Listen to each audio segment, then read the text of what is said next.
Good afternoon, sir. Good afternoon, Ishwar. Greetings from College Dunia. I would like to inform our viewers that Mr. Sahil Malik is the General Manager of National Institute of Security Markets as well as Securities and Exchange Board of India, that is SEBI. We are privileged to have him on our leadership series, Thoughtful Leaders. So, sir, as the General Manager of NISM and SEBI, can you throw some light on its inception? What is the vision and mission of the institute? Also, to the extent to which SEBI is involved in its functioning. So, Tejeshwar, NISM has started its operation in the year 2006 when NISM has taken over the erstwhile institute called UTI Institute of Capital Markets. And since then, NISM started its operation. And NISM has started with the mandate given by Parliament to us. And when I say yes, means SEBI. So, Parliament, then Finance Minister Mr. P. Chidambaram has mentioned in the budget speech of his in the year 2005 and 6 and mentioned that the NISM should be set up by SEBI, wherein capacity building, training and research should be the main focus area of this institute.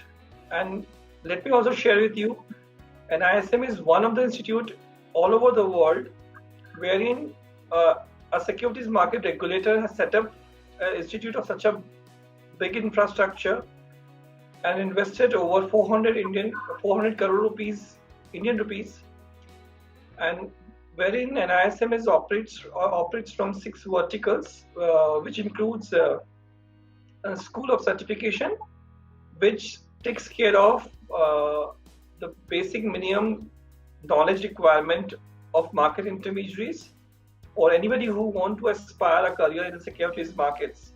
So these certification ensures that people are available in the industry who have the basic know-how about securities markets.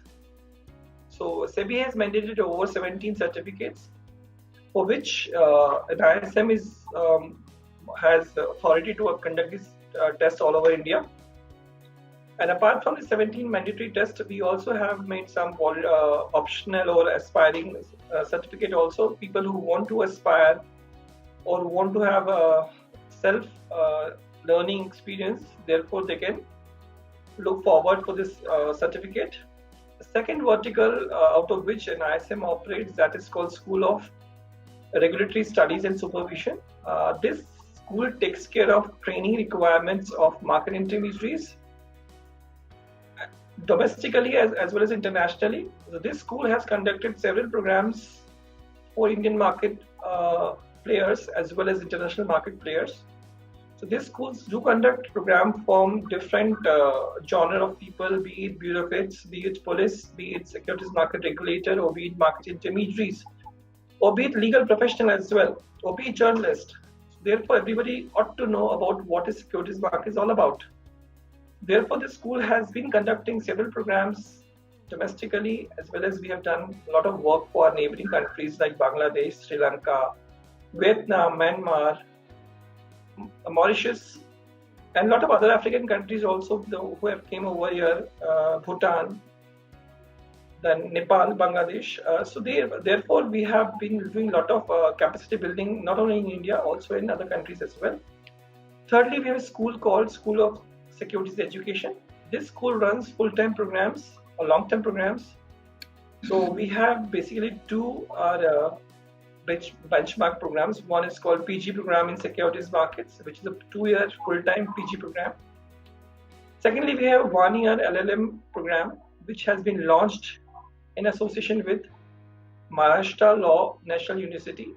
So this is 1-year program. Likewise, unlike other LLM program, which are 2-year program, this is 1-year program, and it's being awarded by Maharashtra National Law University. And all the classes of this program will be held in NISM. And fourthly, we also we have 4th school called School of Research. This school takes care of market research. It's keep doing a lot of work for market intermediaries, regulators. So as and when regulator requires any information or any market research, they do look up to NISM for research work. Fifthly, we have a school called School of Corporate Governance. This school takes care of training of directors about what is expected out of these directors. We also do a lot of familiarization program for independent directors and mutual fund trustees.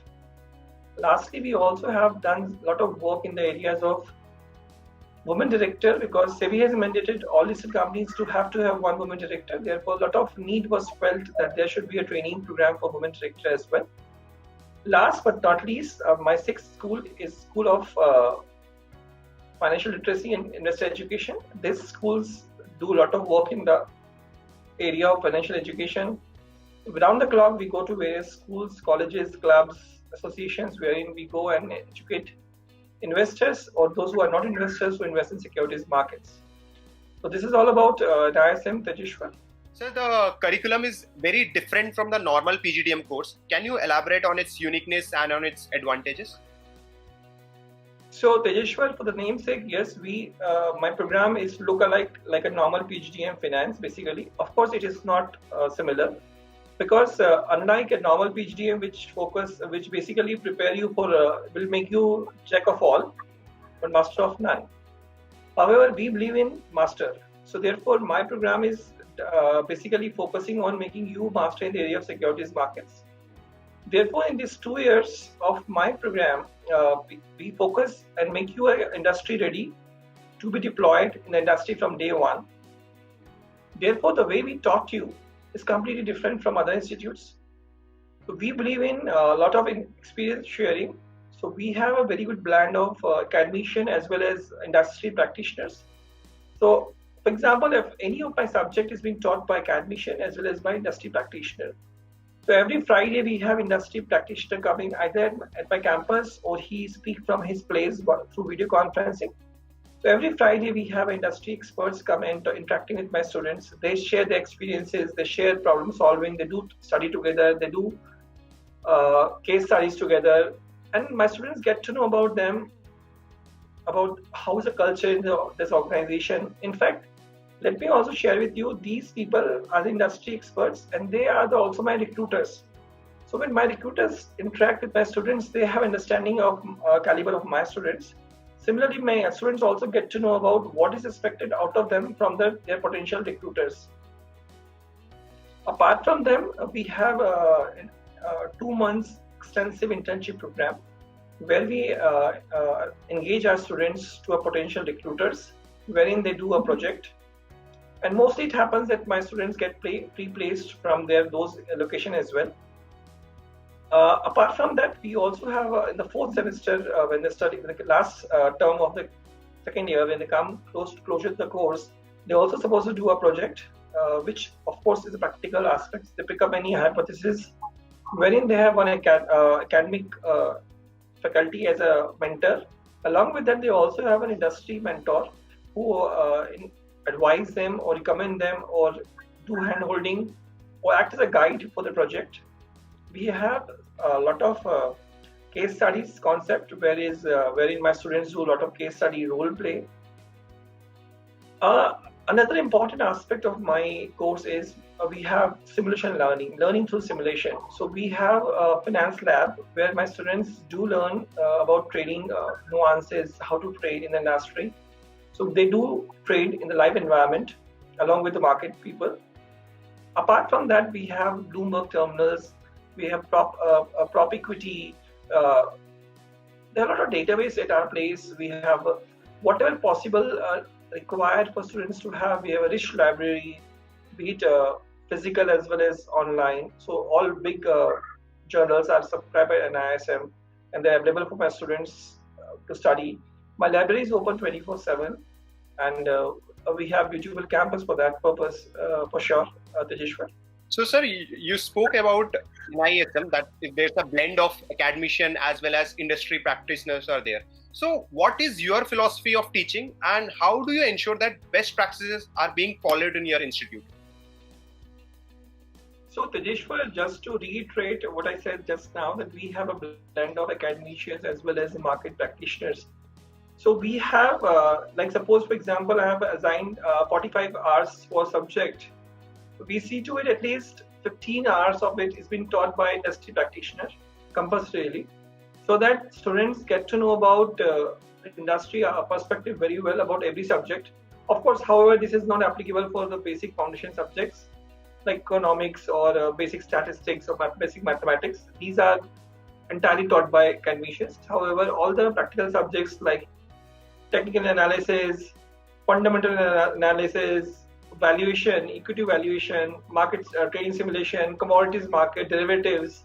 So all the subjects which has practical aspects linked to it. Therefore, we have combination of academician as well as for that.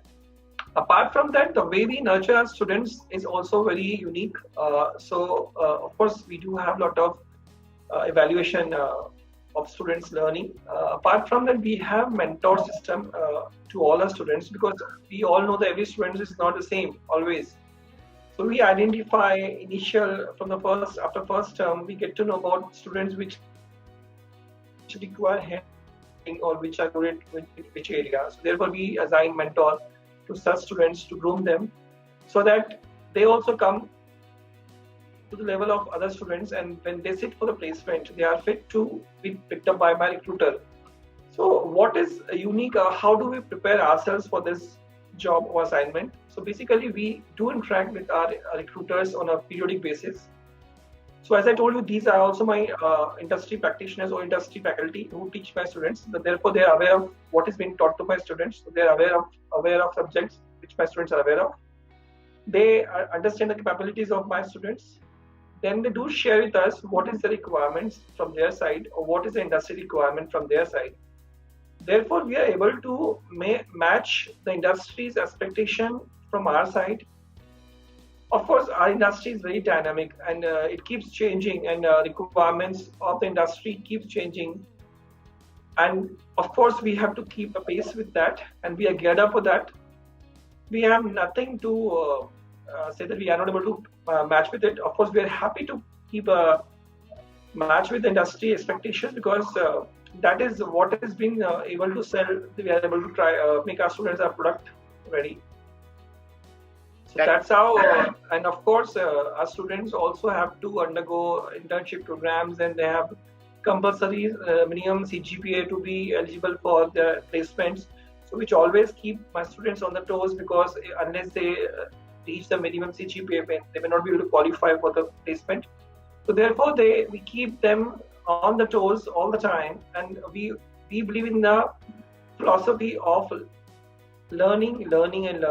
So therefore, we do not, from day one, we do not talk to the students about placements. We talk to them most of the time about learning, and of course, we do place them when the time comes. We believe that the placement do happen. It does happen today, tomorrow, or day after tomorrow. It will definitely happen. But we prepare our students in such a fashion that in case if they are a good product, they'll be picked up by anybody, be it India or be it international. Rightly said, sir. Sir, how diverse is your current batch of PGDM in terms of gender ratio, and what measures do you take to ensure there is no disparity among them? So that is the difficulty with an entire finance industry face, where women do not find this industry much lucrative as compared to boys, as compared to other industries, that I would say. So yes, we have a good mix of boys and girls. So my current last passed out batch has 30% of female crowd, and I'm sure the people who have been shortlisted this time also, we have good amount of female representation. In fact, let me share with you, Tejeshwar, in the past we have seen students only from metro cities, but from last 2-3 years we have seen students coming from smaller cities as well, beyond capital cities, especially from eastern part of India, be it Bihar, Jharkhand, Calcutta, Assam. So we are getting a lot of students from there. So diversity has been increasing. And let me also share the background of students who join in ISM. So largely in the past, we had students mostly from the commerce or management background. But we have seen in the last 5 years, we have a lot of engineers joining in ISM. And about 25% of my students are engineers. So that's also one big satisfaction to us, because engineers bring a lot of value to the course, because they do very good in the area of derivatives, technical analysis, fundamental analysis, where the number crunching is required. Engineers, of course, do very well. and they have proven their mettle very sure. And in fact, we are happy to have them at our place. Rajeshwar. That's really great, sir. Sir, can you throw some light on the extracurricular activities conducted at NISM? So, Rajeshwar, I think if you see my campus, which is 72-acre campus, a beautiful campus based about 12 kilometers away from Panvel near Bombay.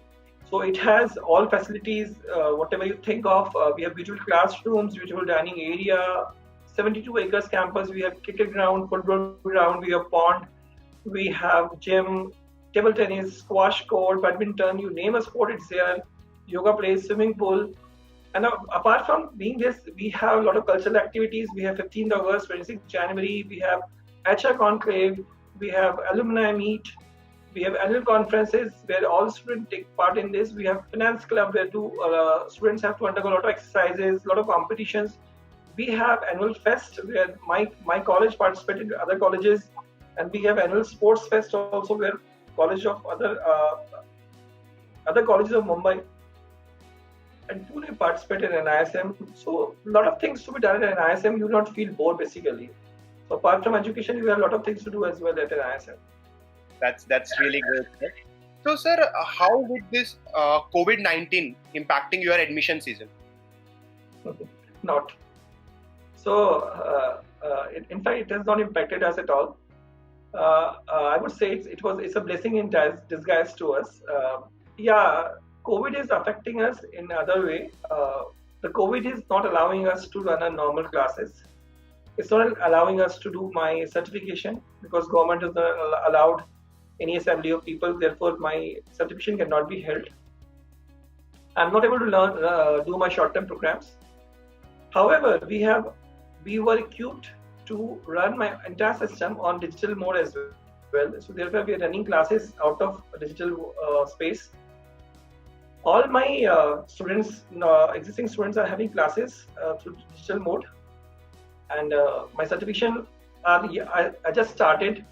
In fact, because of COVID-19, we have moved ourselves from CP, this concept called continuous professional education, wherein my certificate holder has to undergo 1 day or 2 day training program, physical classroom training program to renew his certificate. Now we have moved to ECP, wherein a trainer will sit at one place and the participant can sit any part of the world and he can attend my class or my CP program, and that is called ECP. On a similar lines, we are also going to launch e-certification as well, wherein you are not supposed to visit my physical test center. You can sit anywhere in the world and prepare for my test. It's going to happen very soon, Rajeshwar. So in fact, COVID-19 has forced us to leverage on technology, and we have leveraged extensively on technology, and we are able to market our programs extensively on that. And we are very happy with the outcome because this year we have got record number of applications for my PG program and LLM program as well. Rajeshwar. That's really good to know, sir. Sir, what are your expectations from the students who are going to be the part of NISM family from this year onwards? So only one thing I just want to say, just have a flair of learning, then the rest of things will leave it to us. We'll take care of you. To place you, we assist you in 100% placement assistance to you, but you have to be a good product. You have to make yourself a good product. Focus on learning, and nothing else. Rest of the things you leave it to us. Rightly said, sir. And lastly, sir, what would be your suggestion or message to the students who are aspiring, like how they should prepare for your prestigious institute? So, Tejeshwar, one thing which I have observed recently, unfortunately, students are not very balanced about what they want to do in career. Especially, the lot of information available on digital space or even in colleges, in the friend circle also. But at the moment, students are very confused what they want to do. They are completely not sure about what they want to do. So, first of all, please have a clarity in your mind that what you want to pursue. Because we have observed when people who pay the fees also, still they keep asking questions. They're still not satisfied there whether they can position to join X institute or not. So one, have clarity in mind what you want to pursue in your life. Two, have faith in the system. Whenever you join any institute, have faith in the institute. Because if when you join any institute, you of course you would have done your due diligence and checked the credential of the institute. An institute like NISM, which has a very prominent name in the area of securities market, you should not worry about it at all. So come with open mind. Don't come with any biases. We'll take care of you. We'll make you a very good product. And of course, we'll be colleagues because I'm also part of the system. So we have to work together, and I'll be very happy to work with you, all of you. Rightly said, sir. So this discussion was enriching. I am sure the viewers who will view this video will learn a lot from it. Thank you. Thank you for your time, sir. Good day, Thank sir. you, Joshua. Good day. Bye-bye. Bye, sir.